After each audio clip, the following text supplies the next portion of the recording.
예수님은 아무리 유대인, 예수님을 이렇게 대적하고 반대했던 유대인들이라 할지라도 믿음에 이르고 그 믿음 안에서 생명 얻기를 진심으로 원하셨습니다. 그래서 끝까지 예수님이 생명의 떡이심과 생명의 떡이신 예수님을 믿어야 함을 끝까지 포기하지 않고 말씀해 주고 계십니다. 오늘 본문도 그 흐름과 맥락이 계속해서 이어지고 있죠. 믿음을 믿어야 함을 말씀하십니다. 그런데 좀 어떤 면에서는 이해하기 어려울 수도 있고 어떤 면에서는 참 특별한 표현이다라고 여겨질 만한 말씀으로 믿음을 가르쳐 주고 계세요. 오늘 설교 제목이기도 하죠. 이 떡을 먹으라. 믿음을 예수님을 믿어야 함을 말씀하시면서 먹어야 한다. 이렇게 말씀하셨습니다. 어렵죠? 유대인들은 더더욱 어려웠습니다. 이 말씀으로 인해서 유대인들 사이에 적지 않은 소란이 일어나게 되죠. 예수님은 예수님을 믿어야 함을 왜 이런 표현을 이렇게 어렵고 또 이해하기에 좀 시간과 과정이 필요한 이 특별한 표현을 사용하셔서 말씀하셨을까? 믿음을 먹어야 한다라는 말씀으로 선포하셨을 때 예수님이 의도하셨던 그 의미는 무엇일까? 오늘 같이 한번 묵상해 보도록 하겠습니다. 먼저 47절 말씀을 보시면 진실로 진실로 너희에게 이르노니 믿는 자는 영생을 가졌나니. 어렵지 않으시지요? 믿는 자는 영생을 이미 가졌습니다. 영생을 소유하는 데 필요한 것은 다른 것 아니고 믿음이지요. 오직 믿음이어야만 합니다. 다른 것이 덧붙여지지 않습니다. 오직 믿음이어야만 합니다. 또 한편으로 믿음 외에 다른 것이 더 필요하지 않고 믿음이면 충분합니다. 믿고 계시죠? 이미 영생을 소유했다라고 주님께서 선포해 주고 계십니다. 조금 이 말씀을 우리의 삶의 자리로 펼쳐놓고 우리가 묵상을 해보면 좋을 것 같아요. 많은 사람들이 정말 다양한 과정과 계기를 통해서 예수님께로 나아가게 됩니다. 예수님께로 가는 길, 과정, 계기, 방식은 정말 사람마다 정말 다양할 수 있어요. 그러나 여러 다양한 길로 예수님께 왔어도 모두가 시대를 막론하고 문화와 인종을 막론하고 모두가 똑같이 통과해야 하는 공통의 지점이 있습니다. 거기가 바로 믿음이죠. 아무리 예수님과 가까운 사람이어도 아무리 예수님과 어울리지 않은 흉악한 죄인이어도 똑같이 믿음이라는 관문을 통과하게 되어 있습니다. 이것으로만 예수님 안에 있는 영생을 소유할 수 있게 되죠. 예수님께 가까이 다가갔던 사람들 중에 특별한 사람들이 있습니다. 예수님의 가족, 예수님의 동생, 또 예수님의 친척, 이웃, 그런 사람들이 있었죠. 어려서부터 예수님을 알았고 예수님이 몫으로 지낼 때 그 예수님이 손수 깎아서 만든 가구를 소유한 사람들도 있었을 것입니다. 이렇게 예수님과 가까이에서 예수님과 오랜 세월 같은 시간과 환경과 문화를 공유하며 지내는 것, 이것이 나쁜 것은 아니지만 우리는 잘 알고 있지요. 그거 자체가 믿음은 아닙니다. 그런 방식으로 예수님을 알고 그런 방식으로 예수님에 대해서 익숙하고 그런 방식으로 예수님과 관계가 있다? 그것만으로는 영생을 소유할 수는 없습니다. 예수님을 사람으로 아는 거죠. 예수님을 하나님으로 알고 믿는 믿음이어야 하죠. 또 예수님을 굉장히 좋은 분으로 여기는 우리가 잘 아는 것처럼 4대 성인 중에 한 사람으로 존경할 만한 삶을 사셨고 좋은 말씀들을 많이 남겨주시고 또 좋은 것을 우리에게 주시는 분으로 존경스럽고 또 예수님에 대한 우호적인 마음과 감정과 태도를 가지는 것도 예수님께 한 발짝 한 발짝 다가가는 데는 좋은 과정이 될 수 있고 계기가 될 수는 있겠지만 그 자체도 영생을 얻게 하는 믿음은 아닙니다. 아니, 그 이상의 예수님을 향한 좋은 긍정적인 그 이상의 어떤 태도와 행동이 있다 하더라도 심지어 예수님을 따라다니고 심지어 예수님께 이런 것과 저런 것을 부탁하고 간구한다 할지라도 그것이 예수 그리스도를 믿는 믿음이 아니면 그것으로는 영생을, 예수 안에 있는 영생을 얻을 수 없지요. 오늘 본문의 유대인들이 예수님께 보였던 우호적인 태도, 관심, 예수님을 찾아 쫓아다녔던 열정도 마찬가지입니다.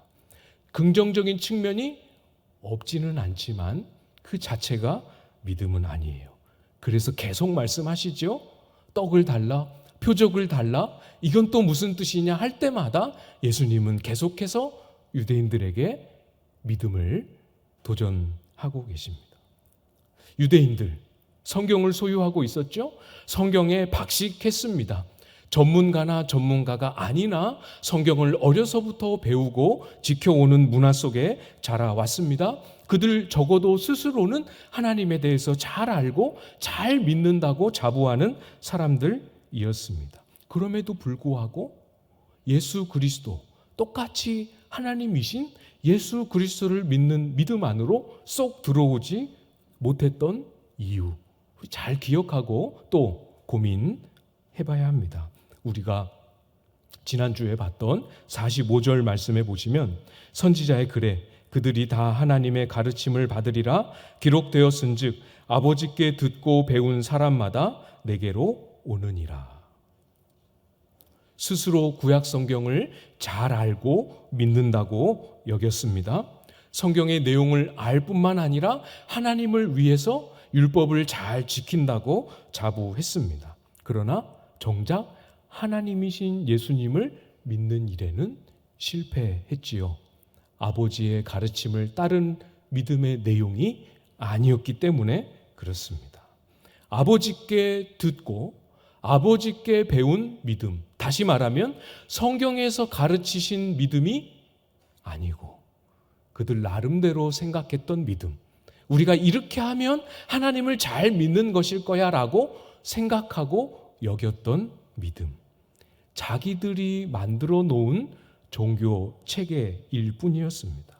그래서 유대인들이 실제로 보여주었던 고백과 행동 속에 드러나는 모습이 무엇이었습니까? 정말 우리를 구원하시는 하나님의 능력을 신뢰하지 못하고 우리가 하나님을 위해서 할 수 있는 일, 이것을 할 수 있는 자신의 수완, 자신의 능력을 믿는 모습을 보여주었지요. 하나님의 긍휼히 여기시고 택하시는 그런 하나님의 자비를, 택하심을 신뢰하지 못하고 유대인들은 무엇을 신뢰했습니까? 자기 혈통을 신뢰했었죠.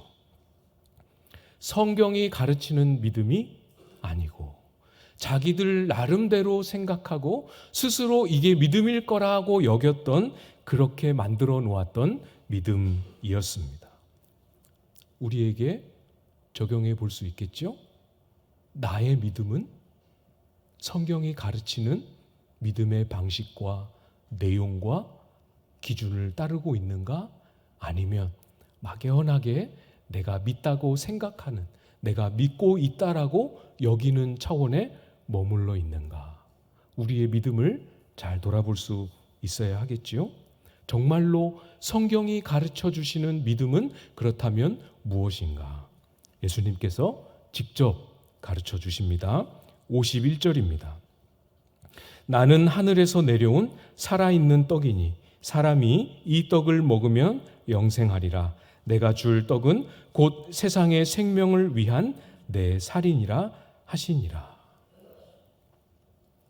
이스라엘 백성들이 그렇게 신뢰하고 귀하게 여겼던 조상들이 광야에서 먹은 만나, 그것과는 비교할 수 없는 놀라운 표적이 그들 눈앞에 이미 임했죠. 하늘에서 내려온 살아있는 생명을 주시는, 죽지 아니하시고 다시 살리시는 참 생명, 참 떡이신 예수님이 그들 눈앞에 계십니다. 계실 뿐만 아니라 내가 너희에게 주는 생명의 떡이다, 이렇게 말씀도 해 주셨습니다. 이제 하나만 남았습니다.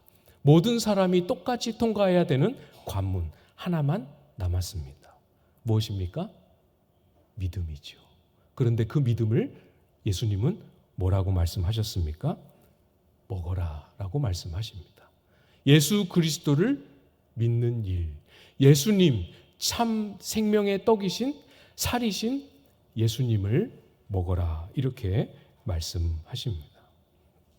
언뜻 보기에는 참 이해하기 힘든 많은 설명과 공부가 필요해야 할 것 같은 어려운 것처럼 보이지만, 오히려 우리의 믿음을 막연하게 여기지 않고 매우 구체적이고 실제적으로 우리의 마음을 담을 수 있도록 가르쳐 주시는 말씀입니다.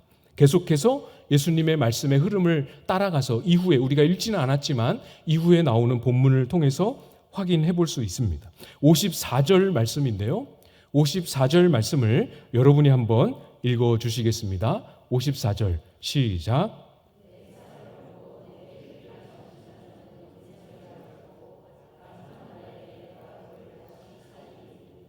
아멘. 더 자세하게, 더 길게 풀어서 말씀해 주시죠. 예수님께서 살과 피를, 나의 살, 나의 피를 먹고 또 마셔야 한다, 이렇게 말씀하십니다. 아시는 분들 있으실 거예요. 예수님께서 살, 또 피, 이렇게 말씀하신 것은 곧 다가올 예수님이 저와 여러분을 위해 당하신 십자가의 고난과 십자가에서 피를 쏟으시고 생명을 내놓으신 십자가의 죽음을 의미합니다. 예수님께서 살을 찢으시고 피를 흘림으로 그 목숨을 많은 사람의 대속물로 내어주시는 이 사건, 이 대속의 사건이 없이는 누구도 영생을 얻을 수 없지요. 이 진리를 알고 이 진리에 자신을 의탁하는 믿음으로 들어가야 합니다. 예수님을 믿는 믿음은 예수님이 십자가에서 받으신, 십자가로 향하기까지 당하신 그 모든 고난, 십자가에서 마지막 숨을 거두셨던 그 모든 고통과 죽음을 나의 것으로, 나를 위한 것으로 받아들이는 것이 믿음입니다. 예수님의 살과 피를 먹으라 하는 그 말씀은 예수님의 고난과 죽음을 오직 나를 위한 것으로 여기고 받으라는 말씀이지요. 여러분, 우리의 인생의 곤경이 무엇입니까? 다른 사람들보다 더 많이 가지지 못하는 것이 우리의 아픔이고 곤경입니까? 우리의 인생의 진짜 비참함은 무엇입니까? 다른 사람들보다 더 많이 누리지 못하는 것, 다른 사람들보다 더 높은 자리에 오르지 못한 것이 비참함입니까? 아니지요. 성경이 우리의 눈을 열어 가르쳐 주시는 우리의 인생의 진정한 곤경과 진정한 비참은 우리의 스스로 만들어낼 수 없는 이 영생에 없이는 누구도 죄와 사망으로부터, 영원한 형벌과 영원한 죽음으로부터 단 한 발짝도 피할 수 없다라는 것, 이것이 저와 여러분의 진짜 비참이요, 진짜 곤경 아닙니까? 예수님의 살과 예수님의 피를 먹는 믿음, 이것은 우리의 비참과 곤경이 무엇인지를 알고 직시하고 예수님의 십자가 앞으로 나아가 자존심도 고집도 자신감도 이루어낸 업적도 실패의 쓰라림도 다 내려놓고 엎드리는 일이지요. 여러분, 주님이 십자가에 이르시기까지 그리고 십자가 위에서까지 당하셨던 그 모든 고난, 이 고난이 우리 스스로는 조금도 해결할 수 없는 내 형벌을 대신 받으신 것이다. 고백하실 수 있으십니까? 알고 계셨다 하더라도 이 시간 마음속으로 다시 한번 여러분의 말로 고백하실 수 있기를 바랍니다. 아직 내 말로 한 번도 그런 표현으로 고백한 본 적이 없다면 주님이 십자가에서 당하신 그 모든 수치와 고난은 사실 내가 당했어야 할, 내가 마땅히 받았어야 할 나의 형벌을 주님이 대신 받으심입니다. 고백하실 수 있기를 바랍니다. 주님이 십자가 위에서 끝까지 견디심으로, 끝까지 그 형벌을 당하심으로 마지막 목숨까지 내어놓으셨죠. 예수님께서 십자가에 당하신 죽음, 그 죽음은 사실 내가 내 죄로 인하여 당했어야 할 영원한 나의 사망을 대신 당하시고 대신 죽으신 것입니다. 고백하실 수 있으시겠습니까? 한 번 더 이 시간 마음속으로 고백하시겠습니까?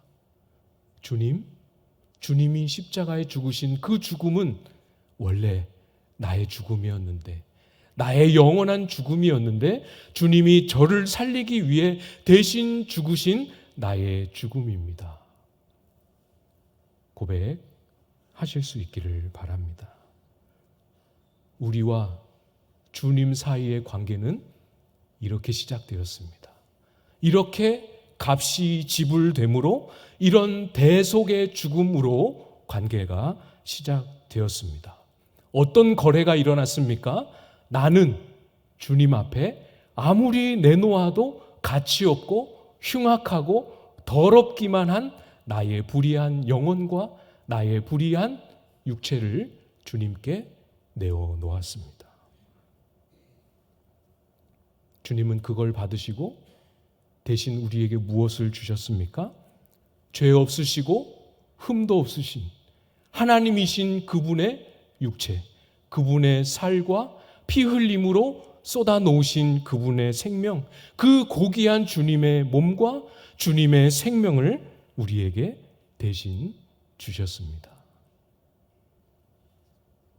예수님을 믿는 것, 예수님의 살과 피를 먹고 마시는 것, 이 진리 앞에, 이 십자가 앞에 서는 일입니다. 예수 그리스도의 십자가 앞에 서서 나의 지난날의 삶을, 현재 내가 마주하고 있는 현실을, 앞으로 나에게 남겨져 있는 인생과 삶을 십자가 앞에 서서 다시 바라보시고, 십자가 앞에서 그 십자가의 의미 속에서, 십자가의 앞에서 이루어진 나와 주님과의 이 대속의 값 지불의 관계 속에서 우리의 인생을 재조정하는 일, 이것이 예수 그리스도의 살과 피를 먹는 것이죠. 겉으로는 성공적인 것처럼 보이지만 주님 앞에 형벌을 피할 수 없는 악한 영혼임을, 불의한 인생임을 인정하는 것입니다. 주님의 대신 고난 받으심과 죽으심 없으면, 그 십자가 없으면 살 수 없는, 소망 없는 인생임을 알고 십자가 앞에 엎드리도록 저와 여러분을 부르고 계시죠. 그렇게 서시기를 바랍니다. 다시 십자가 앞에 나아가 보십시오. 거기로 가야, 그 앞에 서야, 다시 그 앞에 서고 날마다 그 앞에 서야, 그래야 영생이, 믿는 자에게 이미 소유되어진 영생이 정말 나의 소유임을 드러내고 경험할 수 있게 됩니다. 56절, 57절 말씀에 가르쳐 주고 계시죠. 56절, 57절 우리 같이 읽어보도록 하겠습니다. 시작. 내 살을 먹고 내 피를 마시는 자는 내 안에 거하고 나도 그의 안에 거하나니 살아계신 아버지께서 나를 보내심에 내가 아버지로 말미암아 사는 것 같이 나를 먹는 그 사람도 나로 말미암아 살리라. 아멘. 우리가 요한복음 계속 살펴보는 문맥에서 여러 번 묵상하면서 지나왔지요. 예수님은 철저히 하나님 아버지의 뜻에 종속되어서 살기로 작정하셨고 그렇게 실제로 사셨습니다. 예수님이 아버지로 말미암아, 다시 말해서 하나님 아버지의 뜻을 따라 살아가셨던 것처럼 예수님의 살을 먹고 예수님의 피를 마시는 자는 우리도 그처럼 예수 그리스도로 말미암아 살게 된다 약속하십니다. 예수 그리스도로 말미암아 무슨 뜻인지 말씀드렸죠? 예수 그리스도의 뜻을 따라서 예수 그리스도를 위해서 예수 그리스도와 함께 살아가는 삶이지요. 이것이 영생입니다. 우리가 예수 안에 거하고 예수가 우리 안에 거하는 이것이 영생입니다. 썩어질 육신으로 죄와 영원한 사망을 향하여 달려갈 수밖에 없는 우리를 건져내셔서 주를 위해 살게 되고 주의 말씀을 따라 살게 되고 주를 기뻐하며 살게 되는 이 자체가 이미 믿는 자에게 주신 영생입니다. 사랑하는 여러분, 우리에게 우리의 믿음 안에 주신 영생 잘 기억하십시오. 예수로 말미암아 예수를 위해 예수를 따라 살아가는 것입니다. 우리가 처음에 어렵다 이렇게 여겼던 예수 그리스도의 살과 피를 먹는 것 무엇입니까? 예수 그리스도와 합하여 그를 위해 그의 명령을 순종하며 살아가는 삶의 열매를 맺는 것이죠. 예수님의 십자가 여기 대부분의 성도님들께서 이미 알고 계실 겁니다. 오늘 이 시간 다시 영생의 열매가 풍성하도록 십자가 앞으로 부르시는 그 주님의 음성 앞에 알고 있다라고만 여기지 말고 알고 있는 그 믿음의 내용, 그 믿음의 고백을 다시 여러분의 말로 여러분의 더 성숙한 믿음의 고백을 담아 주님 앞에 올려드릴 수 있기를 바랍니다. 스스로 해결할 수 없는 죄와 사망 가운데 있는 나의 이 영혼, 나의 영혼이 살 길 오직 주님의 고난과 주님의 죽으신 십자가에만 있음을 다시 우리의 마음에 잘 정돈하고 우리의 목소리로 우리의 입술로 주님 앞에 고백하는 이 시간, 우리 모두가 다시 십자가 앞에 온전히 세워지는 시간 되시길 바랍니다. 아직 십자가 앞에 그런 고백해 본 적 없으신 분들이라면 십자가의 의미가 그런 의미인 줄 이제까지 제대로 알지 못했던 분들이라면 잘 기억하시고 또박또박 우리의 생각과 인격과 마음을 담아 주님의 십자가 앞에 나도 주님의 십자가를 붙잡겠노라 고백하실 수 있기를 부탁을 드립니다.